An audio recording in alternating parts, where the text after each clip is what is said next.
ঘরে ছোট রানী এলো পদ্মাবতী, রানী পদ্মাবতী। রাজার আরো 6টি রানীর ছিল না সন্তান, পদ্মাবতীর কোলালোতে মিলল সমাধান। বছর যেতে জন্ম নিল 7 ছেলে 1 মেয়ে, হয় খুশির আকাশ হঠাৎ কালো মেঘে গেল ছেয়ে। হিংসেতে যায় জ্বলে পুড়ে বাকি 6টি রানী, যুক্তি করে ঘটায় ওরা 7 কুমারের হানি।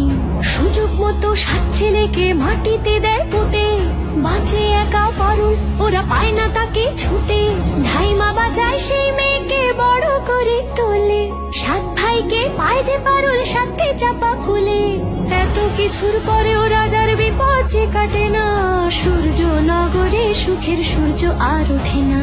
হিংসা বিবাদ বিচ্ছেদ আর প্রেমের কাহিনীতে পারুল বোন কি পারবে 7 ভাই চম্পাকে জাগাতে।